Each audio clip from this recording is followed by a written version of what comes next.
नमस्कार. पूर्वी आम्हाला मॅट्रिक झालं ना, म्हणजे कॉलेजला जायचं असेल तर फक्त 3 शाखा माहीत होत्या आमच्या वेळेला.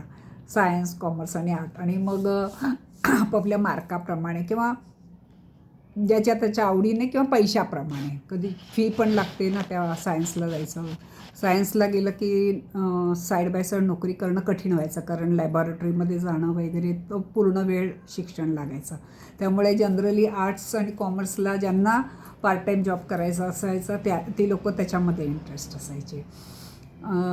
आणि 1978मध्ये इंजिनिअरिंग कॉलेजमध्ये 5 शाखा होत्या: सिव्हिल, मेकॅनिकल, इलेक्ट्रिकल, केमिकल आणि इलेक्ट्रॉनिक्स. पण तुम्हाला माहीत आहे का, 1858मध्ये च्या पूर्वी भारतीय शाळांमध्ये 50 ते 72 विविध विद्यांचा अभ्यास शिकवला जात होता. ब्रिटिश धोरणकर्त्यांनी भारतीय शाळेची व्यवस्था उद्ध्वस्त केली. जेव्हा इंग्लंडमध्ये पहिली शाळा 1811मध्ये सुरू झाली, तेव्हा भारतामध्ये 7,32,000 शाळा म्हणजे गुरुकुल होते. आपल्या शाळा बंद कशा झाल्या, भारतीय शिक्षण पद्धतीचा अंत कसा झाला, हे आपण जाणून घेऊया. आपल्या शाळेमध्ये, भारतीय शाळेमध्ये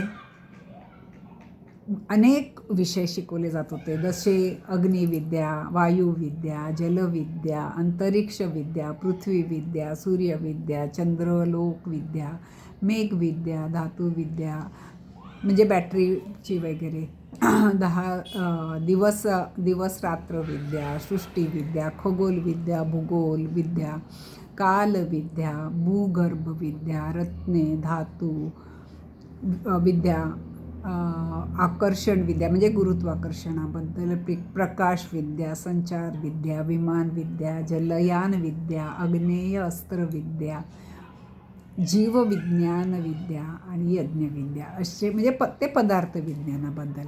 असे हे झालं वैज्ञानिकाबद्दल. आणि आता व्यावसायिक दृष्टिकोनातून काय काय शिकवायचे, तर व्यापारविद्या म्हणजे आत्ताच आपण कॉमर्स धरूया, कृषीविद्या, कृषीपालन, पशुपालन, पक्षीपालन, यानविद्या, वाहन डिझायनिंग, वाहन म्हणजे त्यावेळेला जे वाहन असायचं, रथ म्हणा किंवा घोडागाडी वगैरे, ह्या प्रकारची वाहनविद्या, पाण्यासाठी जहाजं वगैरे, रत्नाकर म्हणजे जेम्स वगैरेची विद्या, कुंभार विद्या, मातीची लघुविद्या म्हणजे धातू वगैरे, टक्कास, रंगविद्या, रंगकाम करणाऱ्यांसाठी, खटवाकर, लाकडाचे काम करण्यासाठी सुताराची, वास्तुकार विद्या, जेवण बनवण्याचे, कुकिंगच्या वाहन वगैरे, जलमार्ग व्यवस्थापन, इंडिकेटर्स, गोशाळा मॅनेजर, बागवानी, वनविद्या, असे अनेक प्रकारचे ज्ञान दिलं जायचं. आणि एक म्हणजे ना, जनरली घरातनंच आता मी समजा एखादं हे सुताराचं, एखादं कुटुंब सुताराचं आहे, तर घरापासूनच त्याला ती पहिल्यांदा बाळ कडू मिळायचं. त्यामुळे एकतर त्याला त्या ज्ञानाचं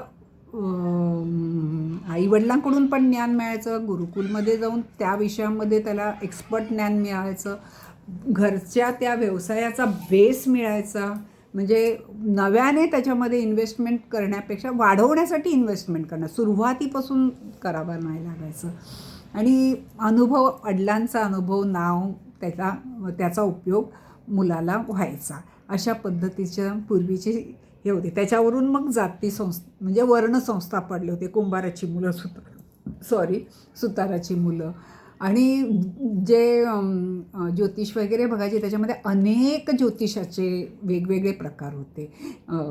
त्यामुळे त्याच्यामध्ये एक्सपर्टाईज होतं. आणि एक्सपर्टाईज असल्यामुळे आत्ताच्या पोपट एक चिठ्ठी उचलली वगैरे असं नसतं, अगदी डिटेल अभ्यासाचं आहे. आणि त्यामुळे त्या पत्रिका वगैरे खरोखर बघणं, जुळणं, ह्याच्यामध्ये जास्तीत जास्त करेक्शन असायचं, एकदम ॲक्युरेट काउंटिंग वगैरे असायचं.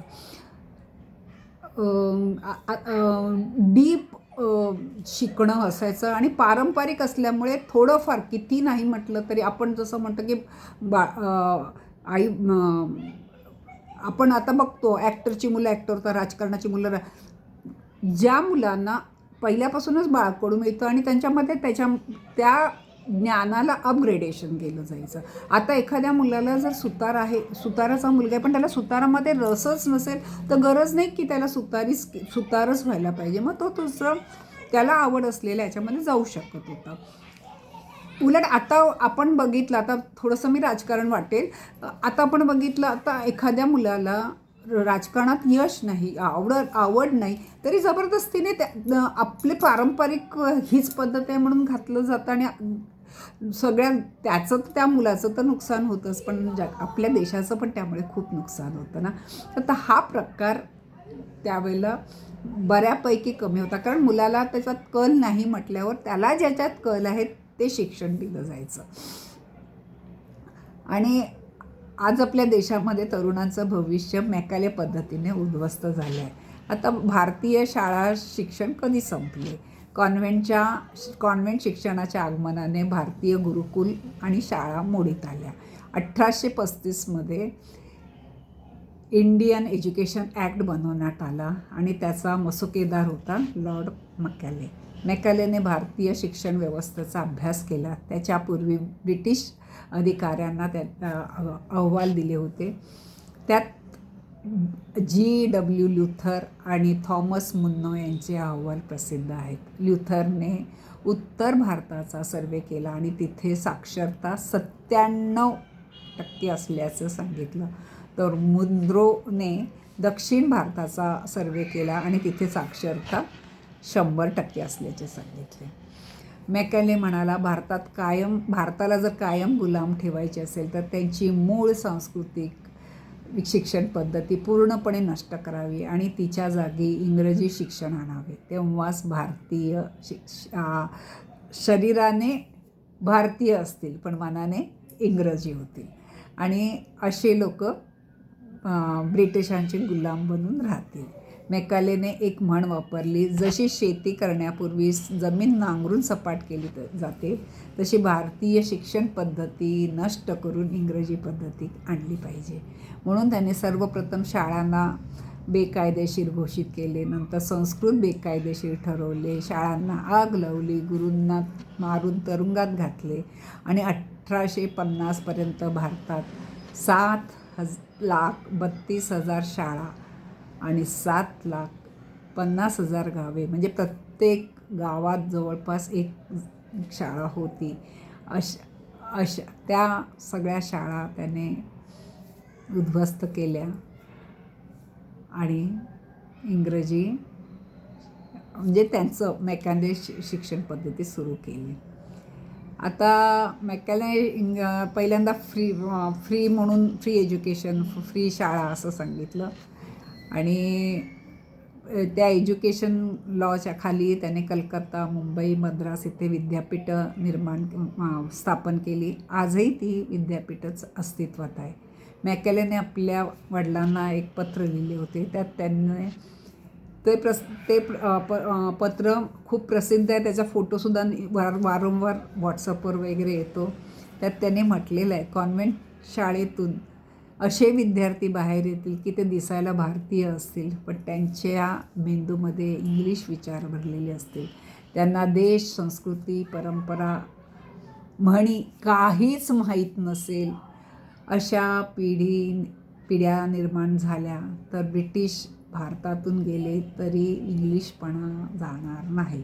आणि हे खरं अगदी जाणवतं. हल्ली सलग प्रादेशिक भाषेत इंग्रजी शब्द न वापरता सलग 5 वाक्य कोणी बनवू शकत नाही.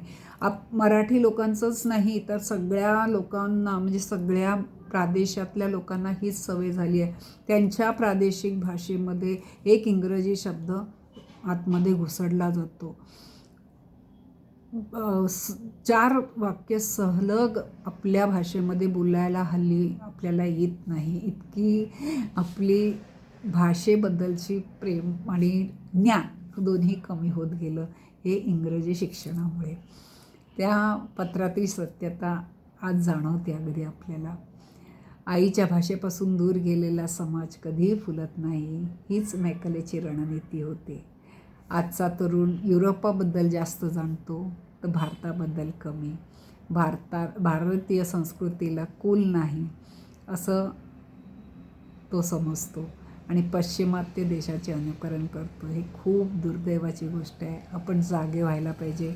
आपली महान संस्कृती आणि परंपरा पुन्हा उभारण्यासाठी आपण प्रयत्न केला पाहिजे. परवा देवव्रत रेखे ह्याचं संस्कृत दंडक्रम पाठांतर काही आता स्लॉट येतात, ऐकताना इतकं बरं वाटतं. खरंच उच्चारणावर, लयीवर, सगळ्यावर कंट्रोल ठेवून इतकं सुंदर आपली भाषा बोलता येते ह्याचा मलासुद्धा पहिल्यांदाच अनुभव आला. खूप बरं वाटलं ऐकताना.